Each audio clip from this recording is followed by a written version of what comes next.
Welcome to రాజనీతి. మాజీ ముఖ్యమంత్రి జగన్మోహన్ రెడ్డి గారు నిన్న బెంగళూరు నుంచి తాడేపల్లికి వచ్చారు.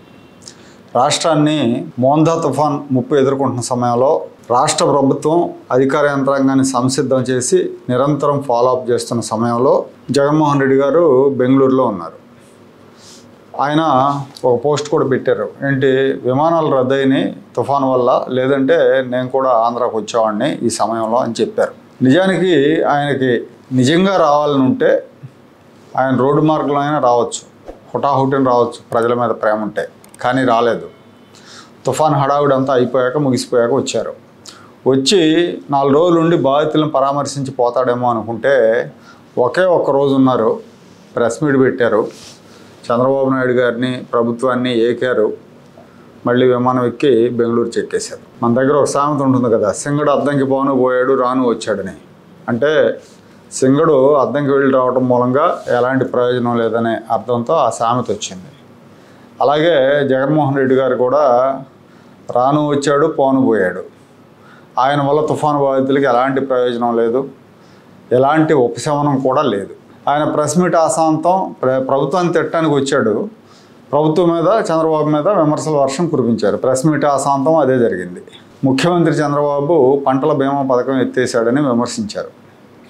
వాస్తవానికి ఈ బీమా పథకం నాశనం చేసింది, దానివల్ల రైతులకు ఎలాంటి ఉపయోగం లేకుండా చేసింది జగన్మోహన్ రెడ్డి. జగన్మోహన్ రెడ్డి ముఖ్యమంత్రి కావడానికి ముందు పంటల బీమా ప్రీమియం రైతులే చెల్లించేవాళ్ళు.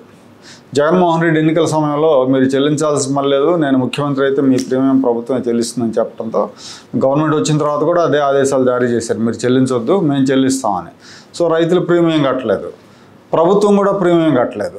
దాంతో ఇన్సూరెన్స్ కంపెనీలు వరుసగా 2 ఏళ్ళు పంట నష్టం జరిగినా రైతులకి నష్టపరిహారం ఇవ్వలేదు. దాని మూలంగా రైతులు నష్టపోయారు. అనేకసార్లు ప్రభుత్వం దృష్టికి అప్పుడు తీసుకెళ్ళినా కానీ రైతు సంఘాలు జగన్మోహన్ రెడ్డి పట్టించుకోలేదు. ఇప్పుడు ఆ వైఫల్యాన్ని ఈయన చంద్రబాబు నాయుడు గారికి పోస్తున్నారు. ఇంకా విచిత్రం ఏంటంటే తుఫాన్ చంద్రబాబు వల్లే వచ్చిందంట. మనుషుల వల్ల తుఫాన్లు రావడం అనేది ఎక్కడైనా విన్నాం మనం?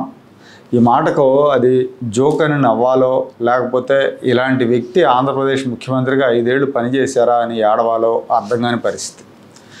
ఇంకా ఆయన ఇంకో జోక్ ఏంటంటే 16 నెలల్లో 16 సార్లు తుఫాన్లు వాయుగుండాలు వస్తే ఈ ప్రభుత్వం పట్టించుకోలేదని ఆరోపించారు. చంద్రబాబు నాయుడు గారు ముఖ్యమంత్రి అయిన ఈ 16 నెలల్లో వచ్చిన మొట్టమొదటి తుఫాన్ ఇది. మరి 16 తుఫాన్లు, 16 వాయుగుండాలు. మరి జగన్మోహన్ రెడ్డి బహుశా ఆయన రాత్రిపూట ఆత్మలతో మాట్లాడినట్టుగా కళ్ళలో ఏమన్నా కళ్ళగా అన్నాడు. ఇలాంటి నేతని సాక్షి మీడియా జాకీలేసి లేపే ప్రయత్నం చేస్తూ ఉంది. సీఎంగా లేకపోయినా తుఫాన్ నుంచి ప్రజలను కాపాడిన ఏకైక మగాడు అని సాక్షి ప్రకటించింది. ఇక్కడ 2 విషయాలు చెప్పాలి. అందులో ఒకటి, తుఫాన్ నుంచి ప్రజలను కాపాడారు జగన్మోహన్ రెడ్డి అనేది పెద్ద బూతు. ప్రభుత్వం ముందస్తు చర్యలు తీసుకుంది. చంద్రబాబు నాయుడు నిద్ర లేకుండా 2 రోజుల పాటు ఫాలోఅప్ చేశారు. జగన్మోహన్ రెడ్డి మాత్రం ఆ సమయంలో బెంగళూరులో కూర్చున్నారు. ఇది అందరికీ తెలుసు, ప్రజలందరికీ తెలుసు. ఏపీకి రావాలంటే విమానాలు లేవని వంకలు చెప్పారు. కర్ణాటకలో కూర్చున్న జగన్మోహన్ రెడ్డి ఆంధ్ర ప్రజలను తుఫాన్ నుంచి కాపాడారని సాక్షి దరువేస్తుంది.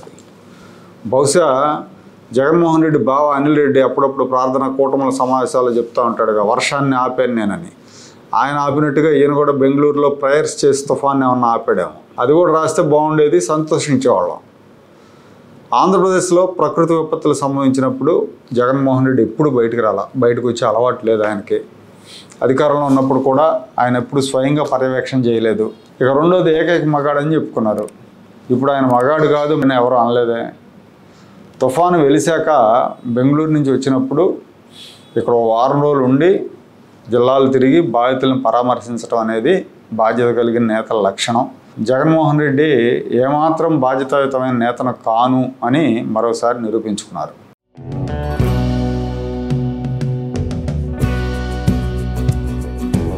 Like, share and subscribe to Rajaniti channel.